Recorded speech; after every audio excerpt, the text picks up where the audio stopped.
Новый корпус Книжпогодского дома-интерната заработал еще в марте. Здесь проживают полсотни постояльцев и работает почти столько же сотрудников. Это и медицинский, и обслуживающий персонал. Приемное отделение, процедурный и массажный кабинеты, изолятор. Большое внимание здесь уделяют реабилитации пациентов.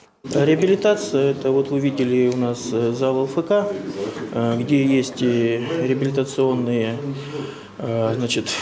велотренажеры, беговые дорожки, плюс различные мячи, скакалки и так далее, которые проживающие могут работать, развивать свои какие-то движения, какие-то навыки.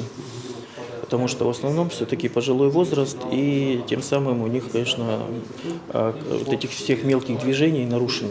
Учреждение имеет бессрочную лицензию на медицинскую деятельность. Сегодня оно полностью обеспечено необходимым оборудованием. Глава правительственного десанта Сергей Гапликов прошелся по палатам и пообщался с постояльцами. Условиями проживающие довольны. В интервью нашему телеканалу министр труда, занятости и соцзащиты рассказал, открытие этого спального корпуса дома-интерната в Емве, наряду с другими важными мероприятиями, помогло исполнить поручение президента о ликвидации очередей досрочно.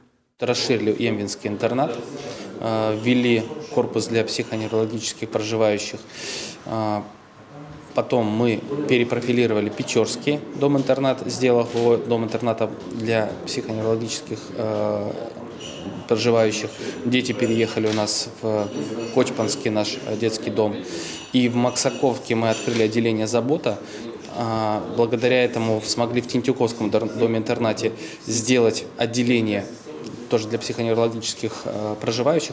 Теперь цель региональных властей – перевод постояльцев таких учреждений из деревянных построек в современные здания. Речь в первую очередь о Летском интернате. Там сегодня проживают около 200 человек. Еще один важный пункт рабочей поездки – поздравления работников ЗАГСа со столетним юбилеем структуры. Глава региона поблагодарил сотрудников за бережное хранение информации о важных событиях человеческой жизни, укрепление института семьи и ответственное отношение к своему делу. Вы же люди, которые встречаете по разному поводу, да?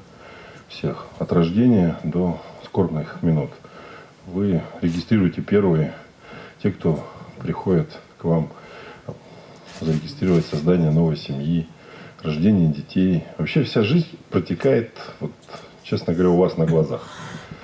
Я думаю, что, наверное, это как вот первый учитель, так и тот, кто регистрирует создание семьи, он должен глубоко запомниться в памяти. Также глава поздравил супругов Зеленковых. Вместе они 30 лет. За это время вырастили и воспитали 2 детей. Ольга Коняева, Александра Головина, Дмитрий Ведерников, телеканал Юрган, Емва.